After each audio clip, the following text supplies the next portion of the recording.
Timeline, 5000 ans d'histoire, Richard Fremder. L'art étrusque se démarque aussi dans le domaine de la peinture. Elle se déploie sur les murs des tombes, les urnes et les sarcophages. Pourquoi est-ce que je prends toujours les tombes, etc. et l'art funéraire ? Parce que c'est ce qu'on retrouve. Évidemment, il y a beaucoup moins de maisons et vous verrez que les temples ont beaucoup changé, j'en parlerai tout à l'heure. Le British Museum conserve, lui, des plaques de terre cuite peintes, dites plaques Boccanegra, provenant de Caere et réalisées au milieu du VIe siècle avant Jésus-Christ. Il faut aussi évoquer les célèbres plaques Campana du musée du Louvre. Les plus belles tombes peintes se partagent entre Tarquinia, Chiusi, Cerveteri, Veies, Vulci et Volsinies. Mais les peintures ne sont pas uniquement funéraires. Elles décorent aussi les murs des maisons nobles. Oui, on en a retrouvé. L'ensemble des peintures étrusques recensées constitue un corpus de presque 200 exemplaires, s'étalant sur 4 siècles d'histoire, du 7e au 3e siècle avant Jésus-Christ. Les plus anciennes ont été découvertes à Veies, mais c'est Tarquinia et Chiusi qui en comptent le plus grand nombre. Sans oublier les splendides expériences isolées de l'époque classique, c'est-à-dire 5e, 4e siècle, réalisées à Orvieto et à Vulci. Les fresques funéraires réunissent des éléments évoquant la vie passée du défunt, notamment le thème du banquet, très important, l'image du bonheur terrestre, si vous voulez, encore aujourd'hui. C'est le banquet, c'est le super, comment je pourrais dire, c'est le super barbecue de l'époque avec 200, 300 personnes. Les couleurs les plus récurrentes sont le jaune, le rouge et le noir. La file des canards qui orne l'une des parois de la tombe des canards à Veies, par exemple, constitue le premier témoignage connu de décor peint en Étrurie. Elle fait écho aux frises d'animaux passants, mêlant oiseaux, cervidés, lions, panthères, sphinx. Elle présente aussi des scènes de la vie quotidienne des aristocrates, de chasse et de guerre. Les fresques des tombes soulignent le statut social du défunt. Vers la fin de la période, le voyage du défunt est même figuré par un navire. Au VIe siècle avant Jésus-Christ, les artistes qui fuient les Perses en Asie mineure se réfugient où ? En Étrurie. Et ils participent alors à la suprématie de l'école de peinture de Tarquinia. La technique de la fresque est très exigeante parce qu'elle nécessite de travailler vite à l'aide d'un dessin préparatoire incisé ou tracé au charbon. Vous savez, j'en ai déjà parlé de la technique de la fresque, les contours recouverts d'un enduit frais qu'on dit a fresca, donc c'est comme ça, un enduit frais a fresca, qui va donner donc le mot fresque, donne aux représentations un caractère vif et spontané. Les fresques, donc, vous mettez un enduit, vous faites vos dessins, vous passez ensuite les couleurs, mais il faut les passer très très vite avant que l'enduit sèche, ce qui permet au pigment de pénétrer l'enduit, et c'est ce qui va donner sa couleur à la fresque. Voilà. Et si elle sèche trop vite, c'est raté, c'est perdu.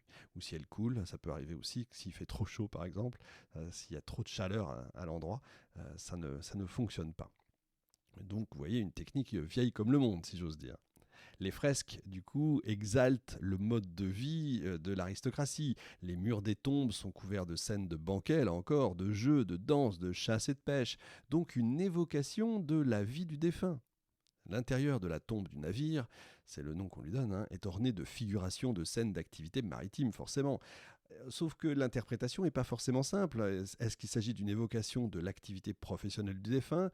Est-ce qu'il était armateur ? Est-ce que c'est la représentation du voyage du défunt vers l'au-delà ? Tout ça est difficile parce qu'évidemment, on n'a pas le texte qui correspond et encore moins, évidemment, de témoins, bien sûr. On ne peut donc pas répondre à toutes ces questions.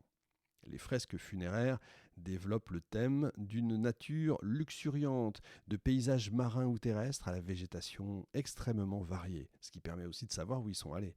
Les scènes des sépultures mettent en avant le luxe et la volupté des activités de l'aristocratie ainsi que le statut particulier de la femme. D'abord symbolique et ambigu à l'époque archaïque, l'iconographie devient plus réaliste à l'époque classique. Finalement, elle rappelle les moments importants de la vie terrestre du propriétaire de la tombe et elle témoigne des croyances étrusques sur la vie dans l'au-delà en figurant les rituels qui ont accompagné les funérailles.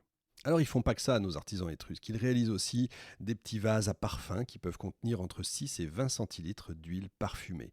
Ce sont les témoins matériels de l'apparition et du développement de nouvelles pratiques culturelles très vite intégrées dans les rituels de l'élite princière et aristocratique, puis dans la vie quotidienne, on va dire, d'une grande partie de la population. À partir de l'époque archaïque, les marchands méditerranéens importent beaucoup d'huiles parfumées. Le succès en Étrurie est tel qu'elles sont produites de manière massive à partir de la fin du 7e siècle avant Jésus-Christ par des artisans grecs et orientaux qui forment ensuite, à leur tour, des artisans locaux. Ils s'installent pour ça dans des officines spécialisées. Spécialisées dans quoi ? Tout simplement dans la production de parfums et de ces contenants en céramique. Ces petits vases, qu'on appelle des alabastres, tiennent dans le creux de la main, suspendus au poignet à l'aide d'une lanière. Vous avez une large embouchure circulaire qui permet d'étaler le parfum sur la peau. Un autre orifice, très réduit, ne laisse s'écouler que lentement et progressivement le précieux liquide. Ils présentent une grande inventivité dans leur forme et leur décor. Ils peuvent prendre la forme d'animaux comme la biche, le cygne ou même le singe. Le parfum est utilisé dans les différentes étapes des rituels funéraires notamment.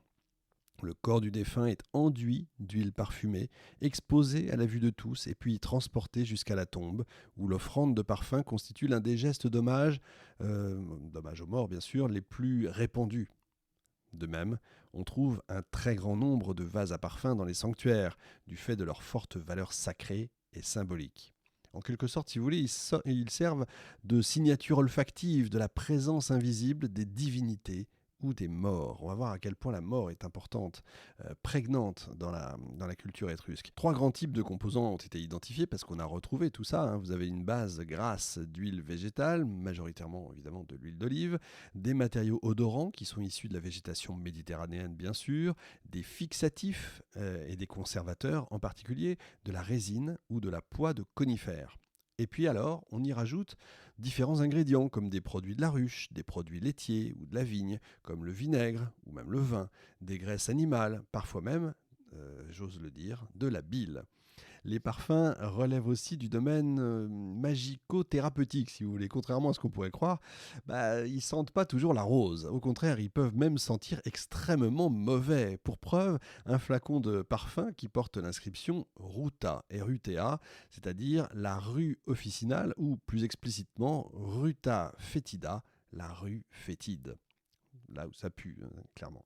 Malgré la forte influence des Phéniciens installés en Afrique du Nord, en Sicile et en Sardaigne, les Étrusques gardent le contrôle de l'extraction des ressources dont regorge le sol toscan, du fer, du plomb, de l'argent et un peu d'étain.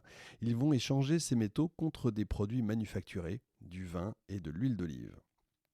Donc vous avez compris, c'est pas eux qui produisent l'huile d'olive, c'est pas là que ça se fait.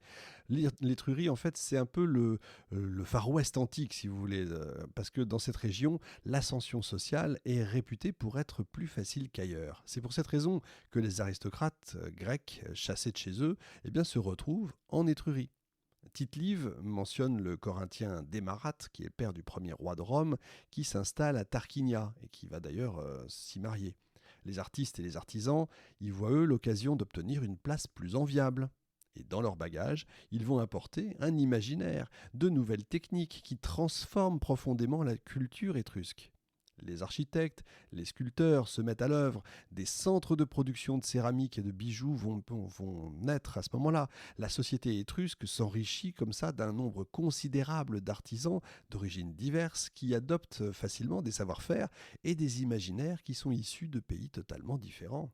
Les éléments étrangers se mêlent alors aux traditions locales. Le célèbre étruscologue Dominique Briquel qualifie les Étrusques de, je cite, « peuple de la différence ». Attention avec ces termes-là, qui n'ont rien à voir avec ce qui peut se passer aujourd'hui. Encore une fois, on fait de l'histoire.